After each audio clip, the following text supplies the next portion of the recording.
one to complain. And I don't mean the people of California, they're fantastic. I'm talking about the politicians in California. They complain.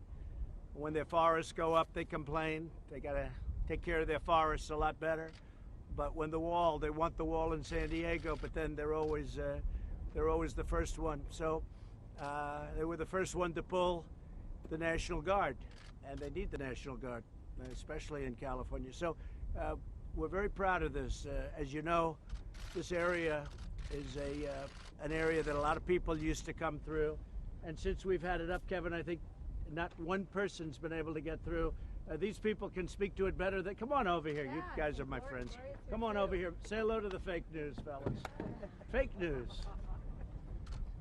Some of us are okay. Mr. President, this morning when you spoke of your ICE nominee in his wall, Yeah. you spoke about going to We're going to see what happens. We want to have people. We want to have everything just perfecto. We'll see what happens. But we may be going in a different. You'll be seeing very soon. We may be going in a different direction. If anybody wants to speak up about this, so we just got this up, and I'd like you to, Gloria, if you would, Gloria, maybe you'll say a few words. Thank you, Mr. President. You know, as the chief here in El Centro, we're very appreciative of this wall. These men and women out here in this area of 2 miles were experiencing a high number of assaults and use of force incidents. This was prior to this wall being built.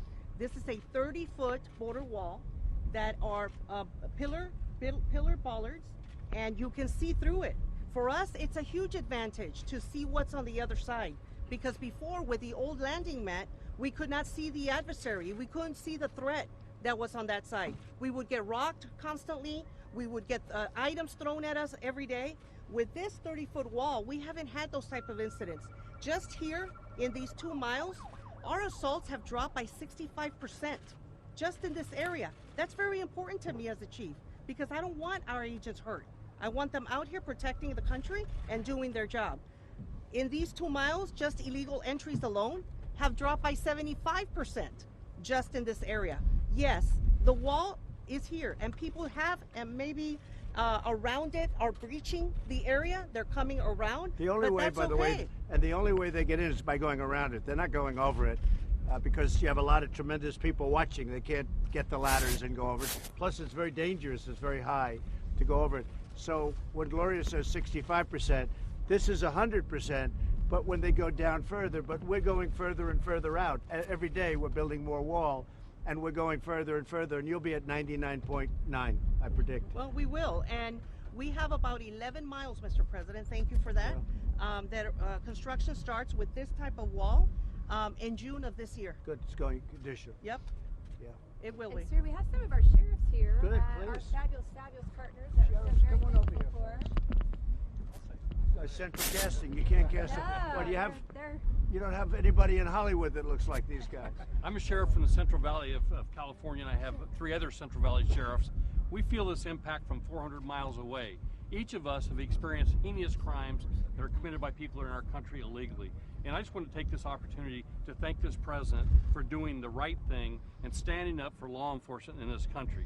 It is greatly appreciated, and I just want you to know that. We're with you. Hi, Congressman. How are you? He got a good one. How are you? He got a good one. I'm Sheriff Donnie Youngblood, Kern County. There's a great group of people. Good seeing you again. Sheriff, say Mr. something President. if you'd like. So please.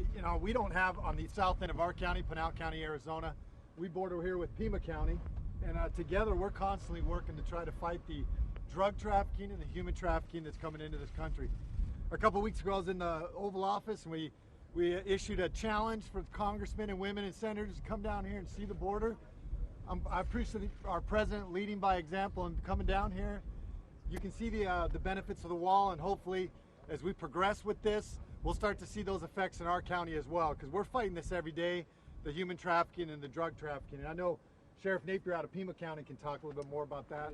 Well, good afternoon. I'm Mark Napier. I'm the Sheriff of Pima County, Arizona. I am the largest border county in the United States. The strategic deployment of physical barriers along our southern border will always be part of the picture of border security, which is absolutely fundamentally necessary for humanitarian reasons, public safety reasons, and also for national security reasons. Anyone who would suggest that we do not have a crisis on our southern border is being intellectually dishonest to the point of being dishonest with malice. We have a humanitarian crisis which is very clear and compelling. We have a compelling crisis of public safety with human trafficking, drug trafficking, sex trafficking coming up through the border. This is not make-believe. This is something that we live with every day as border sheriffs. So we applaud the efforts of the current administration to secure our border. It's long overdue. And those who would argue that we do not have a crisis on our southern border need to come to my part of the world and see what's really going on. We interdicted 58 pounds of methamphetamine just the other day, and last month 13,000 fentanyl pills.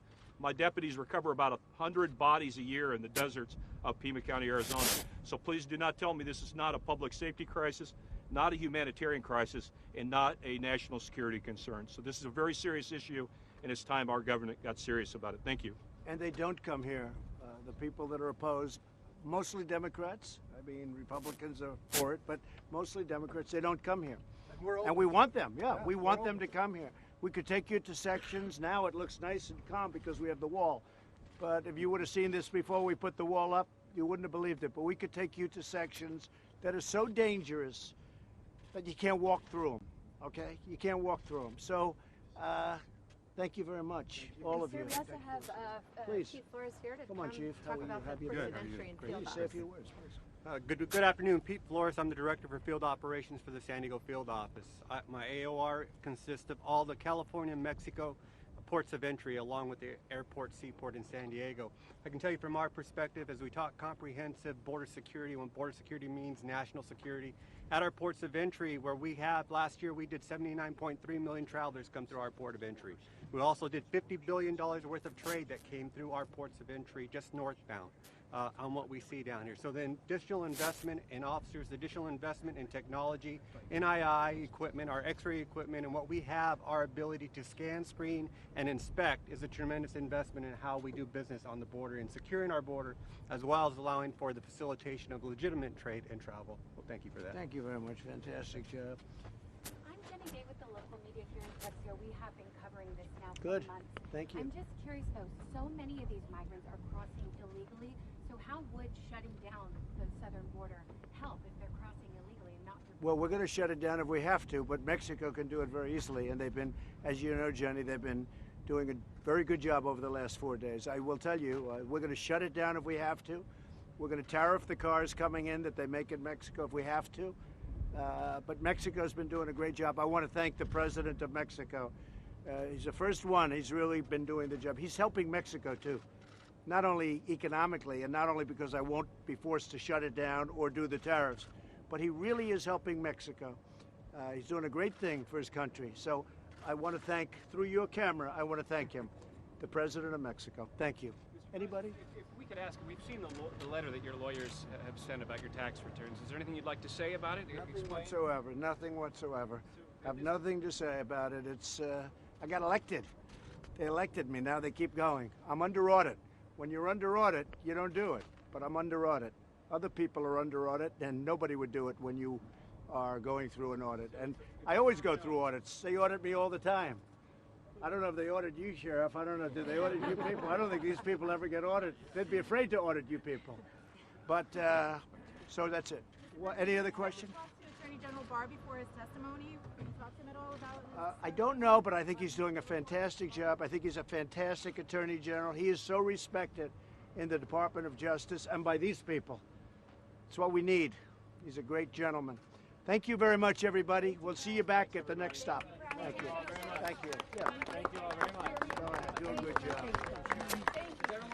I appreciate your time. Thank you. You gotta move quickly or else you're gonna be left behind. You got it. Nice seeing you.